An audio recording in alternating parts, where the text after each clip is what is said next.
Nonsense.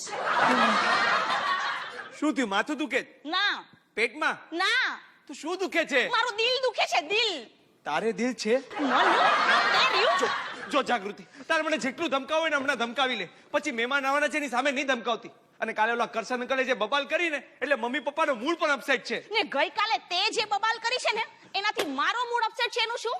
તારાથી mummy papa સામે બોલાતું નહોતું કે આપણે આજે પિક્ચર જોવા જવાનું છે? જાગૃતિ, એ તો સંજોગો એવા હતા કે હું કઈ બોલી જ ન શક્યો. એ તો તારો પ્રોબ્લેમ છે. જ્યાં બોલવાનું હોય છે ત્યાં તારું માઉથ શટિંગ થઈ જાય છે ને નથી બોલવાનું ત્યાં જ તું બળબડ કર્યા કરે છે. ગયા વખતે આપણો કુલ્લુ મનાલી જવાનો પ્લાન આ જ રીતે કેન્સલ થઈ ગયો. ને થયું શું? પપ્પાજી રાહુલભાઈને યુરોપ ફરવા લઈ ગયા. એટલે રાહુલભાઈ ત્યાં યુરોપમાં ફર કર્યા કરે અને તું ઓફિસમાં બેસીને કામ ને વર્ક કર્યા કરે. અરે મેં કજિલ લઉં છું. ના, મને એમ કે આપણા લગ્નને હવે 3 વર્ષ થઈ ગયા. એટલે ગેરંટી પીરિયડ પૂરો? આ 3 વર્ષમાં તે એકે વાર મારું સાંભળીને લિસ્ટન કર્યું છે? કેમ ગઈકાલે તારું સાંભળીને લિસ્ટન ન કર્યું? તે કીધું એ જઈને નાઈ લે, નાઈને નીકળો, પાછો જઈને નાઈ આવ્યો. જોક્સ મારે છે? આજ પછી મારી ઉપર એક પણ ખરાબ જોક્સ માર્યો છે ને તો તને ડિવોર્સ આપીને છૂટાછેડા દઈ દઈશ, કહી દઉં છું. પ્રોમિસ? મનો જાગૃતિ, તું કે કરે છે પછી કરતી નથી. How der you! જાગૃતિ બહુ કેમ મનોજને ચીડાવો છો? શું થયું બેટા? પપ્પા, આને પિક્ચર જોવા જવું છે. ના, એટલે આણે આજે પિક્ચર જોવાનો પ્લાન બનાવ્યો હતો અને મમ્મી આજે છોકરી જોવાનો પ્લાન બનાવ્યો છે. એમાં આના પ્લાનનું સુરસુર્યું થઈ ગયું અને ક્યાંની એટમો મારા પર ફોડે છે. પપ્પાજી! હા બેટા, પપ્પાજી, ક્વેશ્ચન કે સવાલ ખાલી પિક્ચર જોવાનો નથી. ક્વેશ્ચન અને આખા એટીટ્યુડ નો છે.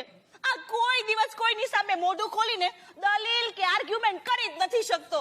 બધાયને ખુશખુશાલ અને હેપી રાખે છે, એક મારા સિવાય. નહીં વો બેટા, નહીં. કેમ મનોજ? બેટા એક વાતનું હંમેશા ધ્યાન રાખજે. જિંદગીમાં ગમે તેટલી સિદ્ધિઓ મેળવો, ગમે તેટલા ધન કીર્તિ કમાઓ, પણ પત્નીને ખુશ ન રાખી શકો તો બધું જ કર્યું ધૂળ બરાબર છે. લર્ન! આ તારા ફાધર પાસેથી કઈ શીખીને લર્ન કર. તમને માતાજી આવે છે તો આમ હિંચકા પર બેસીને ધૂણવા કેમ મંડો છો?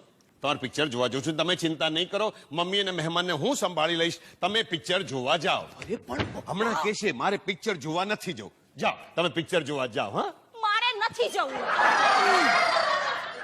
ના પપ્પાજી, મમ્મીજીને તો તમે સમજાવીને અન્ડરસ્ટેન્ડ કરાવી લેશો, પણ લોકોનું શું?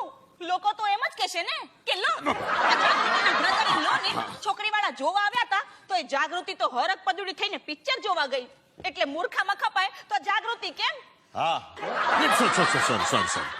ના પપ્પાજી, મારે હવે મૂર્ખામાં નથી ખપાવું, એટલે હવે હું પિક્ચર જોવા નહીં જાઉં. ચાલ, હવે સાડી પહેરવાની છે. મારે? એમાં મારું શું કામ છે? ઇસ્ત્રી કોણ કરશે? પપ્પા, this is too much. Of course this is too much. તારી બૈરીની સાડીની તું ઇસ્ત્રી કરીશ? પપ્પા, ઇસ્ત્રી કરવાનો મને વાંધો જ નથી. વાંધો તો મને આ સ્ત્રીનો છે. આ સ્ત્રીને હું સમજી જ નથી શક્યો. કોઈ પુરુષ સ્ત્રીને નથી સમજી શક્યો. મેં સમજવાની કોશિશ પણ નહીં કરી. બેટા, હું તને ગુરુ મંત્ર આપું છું. પત્નીની હામાં હા અને નામાં ના કરવાની. ગધેડા નામાં પણ હા જ કરવાની. એ બોલાવે એટલે તરત જ હાજર થઈ જવાનું. કહું છું, સાંભળો છો? એ આવ્યો.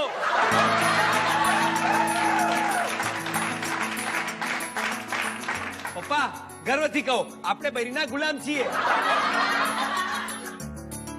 પાછો ગર્વથી કે છે.